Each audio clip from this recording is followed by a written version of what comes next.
Saludos amigos de Enfoque Binario, una vez más en el aire compartiendo con cada uno de ustedes interesantes temas sobre el acontecer nacional e internacional. Saludos Luis, ¿cómo te sientes? Muy bien, muy bien. ¿Y tú? Cuéntame. Excelente. ¿Votaste el domingo? Claro que sí. Ok. Yo creo que todavía tengo la marca en el dedo. Perfecto. La tinta indeleble. Sí, sí. Un proceso muy interesante. Ujú. Yo pienso que hay mucho de qué hablar, sobre todo del civismo con el que se comportó el pueblo dominicano, que acudió a las urnas a expresar la voluntad de lo que quería. Yo creo que fue un proceso que se desenvolvió de manera pacífica, sin grandes traumas. La democracia y la República Dominicana, en específico la Junta Central Electoral, tenía el gran reto de desarrollar y encaminar un proceso libre de cuestionamientos, sobre todo fruto de las vicisitudes por las que había pasado a raíz del aborto, como hemos catalogado, Sí. de elecciones municipales de febrero. Yo pienso que fue un proceso dinámico, un proceso que, a pesar de las adversidades de la crisis sanitaria que estamos viviendo, yo creo que la gente se comprometió a ponerse sus mascarillas, Claro. a salir a la calle, a protegerse, pero se comprometió también a no quedarse en su casa y a no dejar de manifestar su voluntad. Es interesante el hecho de que fueron unas elecciones en medio de una crisis sanitaria, que una situación muy sui generis, y muchas personas habían previsto que el nivel de participación no iba a ser tan alto debido precisamente a eso. Sin embargo, vemos que fue todo lo contrario. Las personas acudieron de una manera, como tú bien señalas, masiva a los centros de votación, y sobre todo el papel de la clase media fue interesante, porque decían que los sectores populares son, digamos, que los que menos miedo, los que más participan en las elecciones, lo hacen de una manera más arrojada. Sin embargo, la clase media y clase media alta demostró que sí, que políticamente estaba activa y dio muestras de ese interés de participar en la vida política. Mira, en la mayoría de centros de votación por los cuales yo tuve la oportunidad de pasar, yo vi una afluencia masiva de votantes. Sin embargo, luego de los resultados que ha emitido en las últimas horas la Junta Central Electoral, me he llevado la sorpresa de que el nivel de participación en estas elecciones fue un nivel parecido al de las elecciones municipales, contrario a lo que muchos hemos estado pensando. Todavía yo el día de hoy pensaba que sí había sido una votación masiva, de que el nivel de abstención era mínimo. En unas elecciones presidenciales el nivel de abstención es alrededor de un 30 a un 35%. Ujú. Sin embargo, el nivel de abstención en esta ocasión, quizás fruto de esta misma crisis sanitaria, fue casi de un 50%. O sea, solo alrededor del 52% de las personas que estaban habilitadas para votar fueron a realizar el ejercicio del voto. Pues Ahora, esa esa mayoría sí parece que fue la clase media, sí. porque en muchos sectores populares incluso no había motivación económica para ir a votar. Yo pienso que esa fue una de las grandes quejas de algunos dirigentes Motivación. o activistas políticos, Ya. de que la logística, como le llaman, Eufemísticamente. nunca llegó. Claro. Sobre todo porque muchos candidatos parece que se dieron cuenta de la realidad y de que por más recursos que invirtieran, los resultados iban a ser inequívocos. Mira, y también los resultados fueron sorprendentes.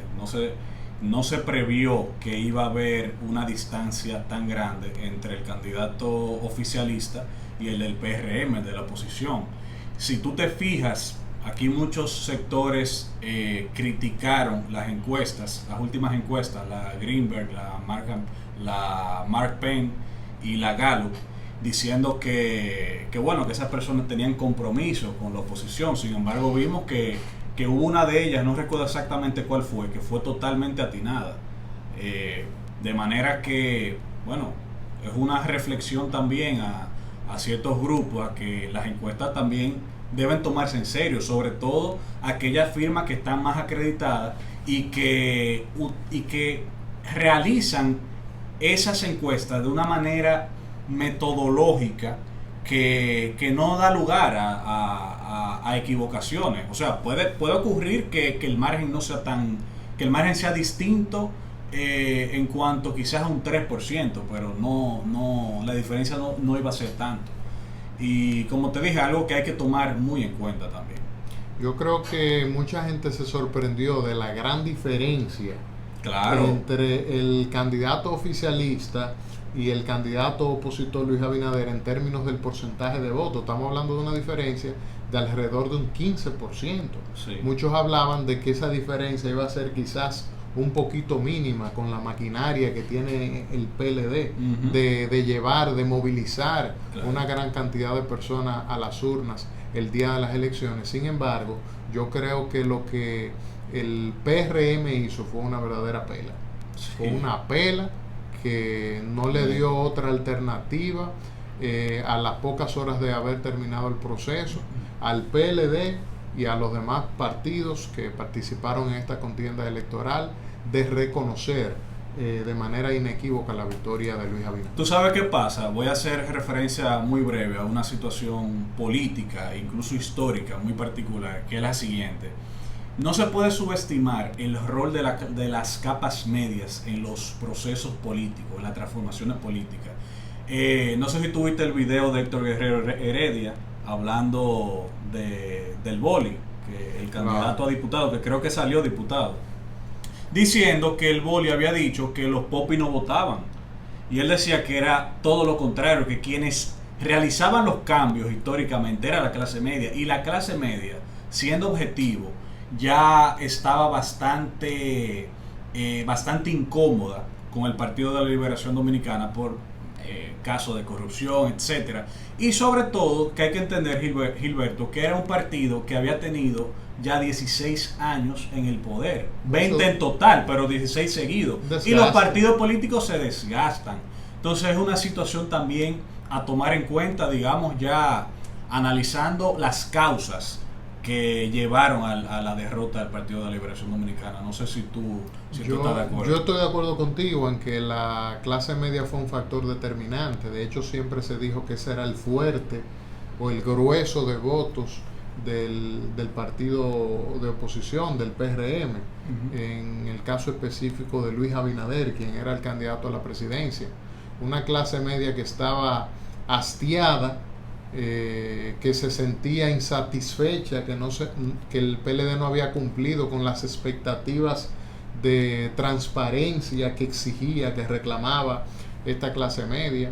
Y yo creo que ese fueron uno de los factores determinantes, sobre todo porque el PRM y su candidato Luis Abinader supieron identificar lo mismo que decían algunas de esas encuestas que tú mencionaste, que a pesar de esta crisis sanitaria por la que estaba viviendo el pueblo dominicano, la corrupción y la impunidad seguía siendo una de las principales exigencias de la gente, el cese de la corrupción y de la impunidad en la República Dominicana. Yo pienso que esa propuesta de Luis Abinader de prometer un ministerio público, un procurador general de la República independiente, caló en el gusto de la gente.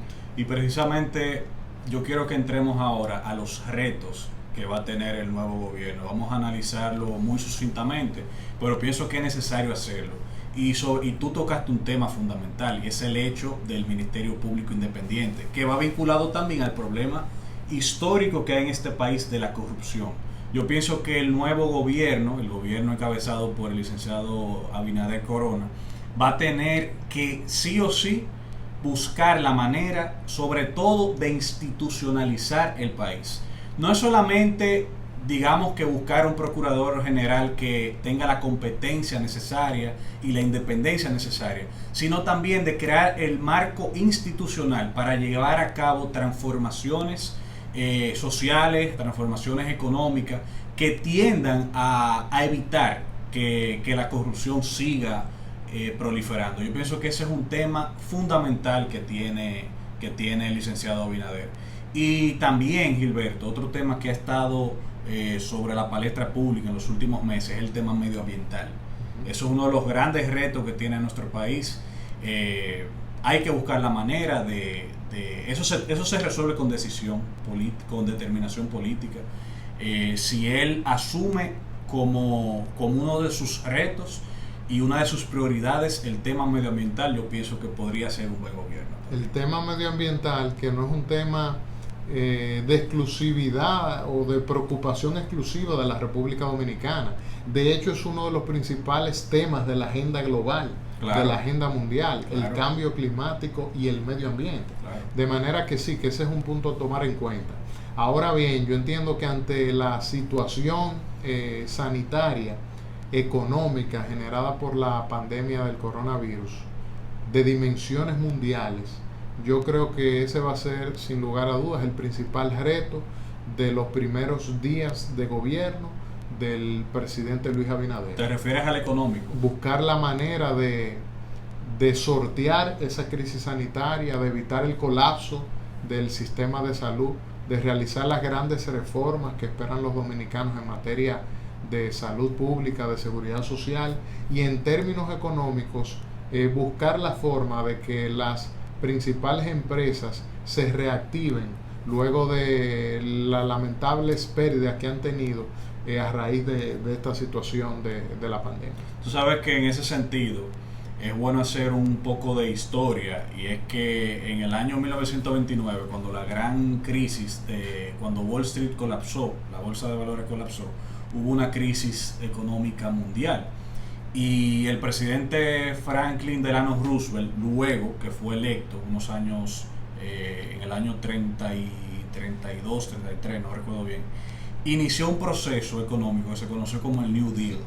Y era una política económica que tendía a darle primacía al Estado en las relaciones económicas. El Estado entró directamente en la economía y se crearon empleos públicos, etcétera, etcétera. Yo pienso que por ahí es que debería ir el asunto. Incluso he escuchado a varios economistas como Pavel Isa Contreras que han dicho que se tienen que tomar medidas económicas keynesianas, que el Estado tiene que intervenir a los fines de poder resolver el problema. No se le puede dejar a la empresa privada, porque la empresa privada ahora mismo está pasando por un momento bastante difícil. Tú no puedes pretender que la empresa privada sea la que empuje la economía. En tiempos de crisis, el gobierno tiene que jugar un papel protagónico, claro, a los fines de garantizar ese dinamismo económico que están reclamando la mayoría de sectores que componen la economía. Exactamente, y hacer, digamos que un proyecto económico en el cual también se le dé participación al sector privado. Tiene que ser un proyecto público-privado que empuje la economía. Pienso que finalmente, los retos del Partido de la Liberación Dominicana luego de este proceso electoral. Bueno, yo pienso que el reto fundamental que tiene el Partido de la Liberación Dominicana es hacer un análisis, digamos que interno, una reflexión interna. Hay muchas cosas que no cuadran. Entrar en un proceso de meditación profunda. Y también ahí hay que hacer relevo, porque ese es un partido que está totalmente envejecido. Mira, yo pensé que el presidente del PLD, cuando anunció, bueno, luego de que Gonzalo terminara reconociendo la victoria de Luis Abinader, esas declaraciones que dio el presidente del Partido de la Liberación Dominicana al día siguiente, diciendo que ellos se convertían o se erigían como el principal partido de la oposición, yo pensé que ese iba a ser un escenario también para la renuncia del presidente del Partido de la Liberación Dominicana. Las bases del PLD están muy descontentas con lo que pasó, y las bases del PLD, tú tienes que saberlo, y que le atribuyen esa derrota a la cúpula dirigencial de ese partido. Yo conozco muchas personas que incluso trabajan en el terreno gubernamental, en varias instituciones públicas, que me confesaron que se sentían alegres, independientemente de lo que pasara con ellos en términos individuales, al saber que se había producido un cambio. Porque ahí había personas que tenían 16, 17, 18 años aferrados al poder y que ostentaban posiciones de dirección, o que todavía ostentan posiciones de dirección, pero que han trabajado exclusivamente para ellos, que son esos que Leonel Fernández dijo que eran generales sin tropa, y que efectivamente muchos de los senadores del PLD se dieron cuenta de eso cuando tuvieron por primera vez que salir a buscar sus propios votos luego de que se eliminara lo que fue el arrastre. Fíjate lo importante de que la democracia dominicana tomara una decisión como esa. Aquí el escenario del Congreso Nacional se ha reconfigurado de una manera tal que el poder no está concentrado en un solo grupo, en un solo partido, como estaba anteriormente. Y eso es democracia. Esas son del tipo de cosas que debemos promover, porque eso es lo que facilita que realmente haya una independencia de poder, es un contrapeso entre el poder legislativo y el poder ejecutivo. Bueno, Gilberto, yo pienso que por hoy es suficiente. ¿Qué te parece? Muy interesante el programa. Pienso que se nos quedaron varios temas y que podremos tratar ya en analizarlos en programas siguientes. Señores, recordarles que se suscriban a nuestro canal de YouTube, Enfoque Binario, que activen en la parte izquierda, hay una campanita para que le puedan notificar cada vez que nosotros subimos un programa nuevo, de manera que les exhortamos a ello. Y también les agradecemos su sintonía, como siempre. Muchísimas gracias y hasta una próxima entrega de este espacio.